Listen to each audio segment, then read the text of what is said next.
அப்படின்னு சொல்றாங்கல்ல. கேர் பண்ண அவர் குரூப்பா சேர்ந்துச்சவா இருக்கிற ஒரு பையன் எங்க போச்சு உங்களுடைய கேப் இருக்கும்போது அவங்கள வச்சு. நண்பர்கள் அனைவருக்கும் வணக்கம். இப்போ போயிட்டு இருக்க ஒரு டிஸ்கஷனை பற்றி தான் நம்ம பார்க்க போகிறோம். ஆக்சுவலாக விஜே பார்வதியோட கண்ணில் அடிபட்டு வீங்கி இருக்கு பார்த்தீங்களா? ரெண்டாவது ப்ரோமோவில் அவங்க கண்ணு வீங்கி இருக்கிறது தெளிவாக தெரியுது. ஆனால் நிறைய பேர் என்ன சொல்கிறாங்கன்னா, இந்த டாஸ்க்கு முன்னாடியே அவங்க கண்ணு வீங்கிருச்சு, அதாவது இந்த தலைக்கான டாஸ்க் நடக்குது பார்த்தீங்களா, அதுக்கு முன்னாடியே அவங்க கண்ணு வீங்கிருச்சு, நீங்கள் வேணா ஃபர்ஸ்ட் ப்ரோமோவில் பாருங்கன்ற மாதிரி சொல்கிறாங்க. ஆமாம், ஃபர்ஸ்ட் ப்ரோமோவில் அந்த டாஸ்க் நடந்துட்டு இருக்கும் போது கண்ணு வீங்கி தான் இருக்கு. ஆனால் ஒன்று புரிஞ்சுக்கணும், டாஸ்க் நடந்துட்டு இருக்கும் போது அவங்க கண்ணு வீங்க ஆரம்பிச்சிருக்கு, அதுக்கு முன்னாடி அவங்க கண்ணு நல்லா தான் இருந்திருக்கு. அதனால டாஸ்க்ல நடந்த ஒரு மோதல் நாள் தான் அவங்க கண்ணு வீங்கி இருக்கு. அதை நம்ம புரிஞ்சுக்கணும்.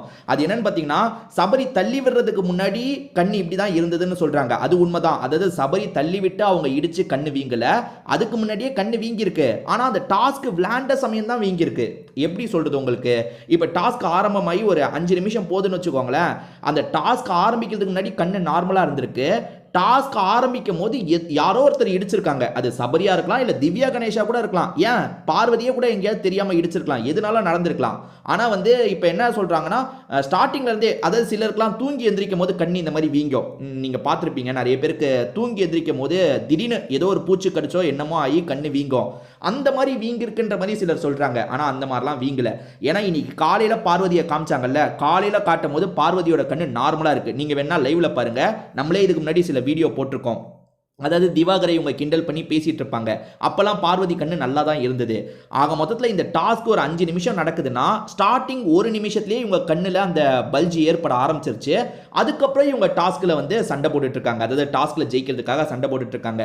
நீங்க யோசிச்சு பாருங்க, ஒருத்தங்க கண்ணு வீங்கி இருக்குன்றதே சபரிக்கு தெரியுது. இப்பதான் சபரி மேல வந்து கிரைம் ரேட்டு கொஞ்சம் அதிகமாகுது. ஏன் சொல்றேன்னா, ஒருத்தங்க கண்ணு அந்த டாஸ்க் ஆரம்பத்திலேயே யாரோ இடிச்சு வீங்கிருச்சுன்னு வச்சுக்கோங்க, கண்ணு வீங்கி இருக்கிறதுன்னு நல்லா தெரியுது உங்களுக்கு. அப்போ கூட அந்த பொண்ணை போட்டு அவ்வளோ ஃபோர்ஸா தள்ளுறீங்களே, இது நியாயமா? இதுதான் கேள்வியா இருக்கு. இப்ப என்னன்னா, சபரி சப்போர்ட்டர்ஸ் என்ன சொல்றாங்கன்னா, அவங்க கண்ணு ஏற்கனவே வீங்கிருச்சு, இதுக்கும் சபரிக்கும் சம்பந்தம் இல்லைன்ற மாதிரி சொல்றாங்க. அப்படி சம்பந்தம் இல்லைன்னா சொல்ல முடியாது. இந்த டாஸ்க்ல யாரோ இடிச்சிருக்காங்க, கண்ணு வீங்கிருக்கு. ஒரு டாஸ்க்ல வந்து கொஞ்சம் முன்ன பின்ன நடக்கதாங்க செய்யும். அப்படி நடந்து இவங்க கண்ணு வீங்கிருக்கு. அப்படி வீங்கினதுக்கு அப்புறமும் நீங்க அவ்வளோ பிடிச்சி தள்ளி வர்றீங்களே, அது நியாயமா அப்படின்றது தான் இப்ப நிறைய பேர், அதாவது பார்வதி சப்போர்ட்டர்ஸா இருக்காங்கல்ல, அவங்க கேட்கிற கேள்வி. அந்த கேள்வியில நியாயம் இருக்கான்னு கேட்டீங்களா? கண்டிப்பா நியாயம் இருக்கு. யோசிச்சு பாருங்க, அந்த டாஸ்க் ஆரம்பத்தில் கண்ணு வீங்கி இருக்கு. நீங்க ஃபர்ஸ்ட் ப்ரோமோவை இப்போ போய் பாருங்க. இவர் ஃபோர்ஸா தள்ளி விடுறாருல, அப்பயே அவங்க கண்ணு வீங்கி இருக்கு. இப்போ வரைக்கும் இப்போ அளவுக்கு வீங்கல, செகண்ட் ப்ரோமோல காட்டுற அளவுக்கு வீங்கல, ஆனா ஓரளவுக்கு வீங்க ஸ்டார்ட் பண்ணிருச்சு. அப்படி வீங்கி இருக்குன்னு தெரியும் போதும் நீங்க காலை மிதிக்கிறீங்க, அதுக்கப்புறம் பிடிச்சி ஓங்கி தள்ளி விடுறீங்க. அதுவும் சபரி தள்ளினதை இன்னொன்று வாட்டி வேணா போய் பாருங்க. சபரி கிராஸ் இருக்கிற இடத்த நோக்கி தள்ள மாட்டாரு. அதாவது கிராஸ் இருக்க இடத்த நோக்கி தள்ளினா கூட பரவாயில்ல, தள்ளுறதுன்னு ஆயிடுச்சு, கிராஸ் இருக்கிற இடத்த நோக்கியாவது தள்ளலாம். அந்த சைடு செவர் இருக்கும், அந்த இடத்துல போய் தள்ளி விட்டுட்டு இருக்காரு. ஏற்கனவே பிரதீப் அதுக்கப்புறம் வந்து அவர் பேர் என்னன்னு தெரியல, விஜய் நினைக்கிறேன், விஜய் வர்மாவா, அவருக்கும் நடக்கும்போது விஜய் வர்மா கிராஸ்ல கூட பிரதீப்பை தூக்கி அடிச்சிருக்கலாம். ஆனா விஜய் வர்மா என்ன பண்ணிருப்பாருன்னா, அங்க செவர் இருக்குல்ல நடுவுல, அதுல தூக்கி அடிச்சிருப்பாரு, மண்டை பட்டுன்னு இடிக்கும். அந்த மாதிரி சபரி கொஞ்சம் ஃபோர்ஸா தள்ளிட்டாருங்க. நீங்க திரும்பி பார்க்கும்போது தெரியுது, ரொம்ப ஃபோர்ஸா தள்ளியிருக்காரு. ஆனா எப்படி பார்த்தாலும் கேம்ல அது நடக்கும். அது வந்து எனக்கு சபரி வந்து இன்டென்ஷனலா பண்ணிட்டாரு, ரெட் கார்டு தரணும் அந்த அளவுக்குலாம் யோசிக்க தேவையில்லைன்னு நான் நினைக்கிறேன். ஏன்னா வந்து ஒருத்தர் வந்து இன்னொருத்தரை அப்படி தள்ளி விட்டு அவங்கள காலி பண்ணிடணும்லாம் நினைக்க மாட்டாங்க. என்னதான் வன்மம் இருந்தாலும் வேற மாதிரி தான் அதை வெளிப்படுத்துவாங்களே தவிர, கேம்ல ஏதாவது காயப்பத்திரணும் அப்படின்ற மாதிரிலாம் இது பண்ண மாட்டாங்க. நான் அப்படிதான் நினைக்கிறேன். ஸோ ஆனால் வந்து நிறைய பேர் இப்போ எப்படி சொல்ல ஆரம்பிச்சிட்டாங்கன்னா, பார்வதிக்கு வேற ஏதோ காரணத்தினால கண்ணு வீங்கிருச்சு, இந்த டாஸ்க்குனாலேயே வீங்கலன்னு சொல்றாங்க. அப்படிலாம் கிடையாது, டாஸ்க்குனால தான் வீங்கிருக்கு. என்ன, டாஸ்க் ஸ்டார்ட் ஆகும் போது வேற ஏதோ காயம் ஏற்பட்டு வீங்கிருக்கு.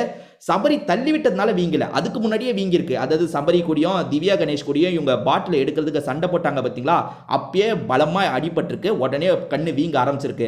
அது ஈவினிங் டைம், அதாவது அந்த டாஸ்க் முடிஞ்சு ரொம்ப நேரம் கழிச்சு அந்த பல்ஜ் ரொம்ப அதிகமாயிருச்சு. அதுதான் விஷயம். ஒவ்வொருத்தரும் ஒவ்வொரு கருத்து சொல்றாங்க. சிலர் சபரி பண்ணது தப்பு, வேணும்ட்டே தள்ளினார்னு சொல்றாங்க. இல்ல சபரி தெரியாம தான் தள்ளிட்டார்னு, சபரி பண்ணது சரிதான்ற மாதிரி சிலர் சொல்றாங்க. இதெல்லாம் கூட ஏத்துக்கலாங்க. ஆனா இன்னும் சிலர் பார்வதிக்கெல்லாம் இது வேணும், பார்வதிக்கெல்லாம் இப்படிதான் நடக்கணும்ன்ற மாதிரி சொல்றாங்க. அது என்ன மாதிரி மனநிலைனே புரிஞ்சுக்க முடியல. அந்த மாதிரிலாம் யாருக்குமே நினைக்க கூடாது, பார்வதிக்கும் நினைக்க கூடாது. சரி, இதை பத்தி உங்களோட கருத்து என்னன்றதை என் கூட ஷேர் பண்ணிக்கோங்க. திரும்பி வேற ஒரு வீடியோல நம்ம பார்ப்போம்.